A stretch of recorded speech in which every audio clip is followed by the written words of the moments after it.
நேயர்களுக்கு வணக்கம். நம்ம மல்லி சீரியல்ல இன்னைக்கு என்ன சுவாரஸ்யமா பார்க்க போறோம்னா, நம்ம விஜய் நம்ம மல்லிய அடிச்சது யாருக்கெல்லாம் பிடிக்கலையோ மறக்காம இந்த வீடியோக்கு லைக் பண்ணுங்க. நம்ம மல்லி வந்துட்டு இந்த சுடரியோட சுயரூபத்த கண்டுபிடிக்கணும் தாங்க இப்படியெல்லாம் பண்ணிட்டு இருக்காங்க. ஆனா இது விஜயோட மரமண்டைக்கு தெரியாம நம்ம மல்லிய சந்தேகப்பட்டது மட்டும் இல்லாம, இப்ப நம்ம மல்லிய இவ்வளோ நாளா கழிச்சு கை நீட்டிட்டாங்க. இவ்வளோ நாளா வந்துட்டு நம்ம மல்லி பட்டுட்டு இருக்கிற இந்த ஒரு கஷ்டத்துக்கும், இந்த ஒரு துன்பத்துக்கும் கண்டிப்பா ஒரு பலனே கிடைக்க போறது கிடையாதுங்க. இந்த விஜயும், இந்த கதிரேசனும் இந்த ரேணுகான்ற பேர்ல வீட்டுக்குள்ள ஆட்டி படைச்சிட்டு இருக்காளே இந்த சுடரு, அவகிட்ட ஏமாந்தா மட்டும்தான் கண்டிப்பா வந்துட்டு அவங்களுக்கு புத்தி வரும்னு நினைக்கிறவங்களும் மறக்காம உங்க கருத்துக்களை கமெண்ட் பண்ணுங்க.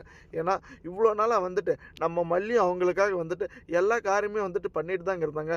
ஆனா அவங்களுடைய நடவடிக்கை வந்துட்டு சரியில்லை அப்படின்னு வந்துட்டு கொஞ்சம் கேள்விக்குரிய மாறினதுனால தாங்க அந்த டாக்டர் சொன்ன மாதிரி அந்த ஒரு மருந்தை வந்துட்டு இன்னைக்கு நம்ம செக் பண்ணுவோம் அப்படின்ற மாரி நம்ம மல்லி வந்துட்டு முடிவு பண்ணியிருக்குங்க. ஏன்னா நம்ம மல்லி ஹாஸ்பிட்டல்லேருந்து வீட்டுக்கு வரும்போது கூட இந்த சுடரி வந்துட்டு ஃபோன் பேசிட்டு இருந்த மாரி தாங்க நடிச்சாங்க. ஆனா அதெல்லாம் எல்லாருக்குமே ரொம்ப நல்லாவே தெரியுது. அவ உண்மையிலேயே ஒரிஜினல் ஃபோன் தான் பேசியிருந்தா. நம்ம மல்லி வந்துட்டு என்ன ஏது அப்படின்னு கேட்கறதுக்குள்ள அந்த ஒரிஜினல் ஃபோனை கீழ போட்டு கட்டிலுக்கு கீழ வந்துட்டு சோஃபா கடியில வச்சுட்டு அந்த பழைய பொம்மை ஃபோனை எடுத்து வந்துட்டு இப்ப நடிச்சிட்டு இருக்கா. கண்டிப்பா இதுக்கு எல்லாத்துக்கும் வந்துட்டு ஒரு முடிவு காலம் வரப்போதுங்க.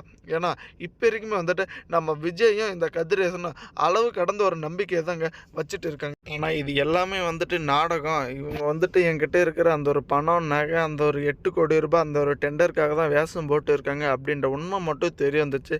கண்டிப்பாக இந்த சுடர்ன்றவர்களுக்கு மரணம் கூட நிச்சயம் தாங்க. ஏன்னா இவ்வளோ நாளாக வந்துட்டு திட்டம் போட்டு ஏமாத்திட்டுக்கிறது மட்டும் இல்லாமல் ஒரு பக்கம் நம்ம விஜயை ஒரு முட்டாள்தனமான காரியத்துக்கு ஈடுபட வச்சுட்டாங்க. இப்போ வரைக்குமே நம்ம விஜய் வந்துட்டு இந்த சுடர் மேலே அவ்வளோ ஒரு நம்பிக்கையில் தாங்க இருக்காங்க. கண்டிப்பாக வந்துட்டு கூடிய சீக்கிரத்தில் மனநிலை சரியாயிடணும் அப்படின்ற மாதிரி. ஆனால் இந்த சுடர் இருந்துக்கிட்டு இங்கே நடந்துட்டு இருக்கிற எல்லா விஷயத்தையும் உடனுக்குடனே இந்த ரகுக்கு இன்ஃபார்ம் பண்ணி எப்படியாச்சும் வந்துட்டு அந்த ஒரு டாக்குமெண்ட்டு இந்த ஒரு டெண்டர் விஷயம் வந்துட்டு இந்த கதிரேசன் வீட்டில் தான் வச்சுருப்பான். அதை வந்துட்டு எப்படியாச்சும் உங்கள் ஆள்களை விட்டு எடுக்கிறதுக்கு பாரு. அந்த ஒரு டெண்டர் டாக்குமெண்ட் மட்டும் நம்ம கிட்ட வந்துச்சு கண்டிப்பாக நம்ம வந்துட்டு லைஃப் செட்டில் இதுக்கு மேலே நம்ம இவ்வளோ நாளாக கஷ்டப்பட்ட எல்லாத்தையும் வந்துட்டு பலம் கிடச்சிரும் அப்படின்ற மாதிரி அவ்வளோ தன்னம்பிக்கையோட பேசிட்டு இருக்காங்க. ஆனால் உண்மையிலேயே வந்துட்டு யாராக இருந்தாலும் தர்மத்தின் வாழ்வதனே சூதுக்கவும் இறுதியில் தர்மமே வரலாம். என்னதான் இவங்கெல்லாம் கோல்மால் பண்ணி இப்படி ஒரு காரியத்தை வந்துட்டு எப்படியாச்சும் எடுத்துக்கணும்னு நினச்சாலாம் கண்டிப்பாக வந்துட்டு இந்த ஒரு ஜென்மத்தில் அது நடக்க போகிறது கிடையாதுங்க. ஏன்னா ஒரு பக்கம் பார்த்தீங்களன்னா இவங்களுடைய எல்லா சுயரூபத்துக்குமே வந்துட்டு முற்றுப்புள்ளி வைக்கதாங்க நம்ம மல்லி. விஜய் கிட்ட அடி வாங்கினாலும் ஓய போகிறது கிடையாது.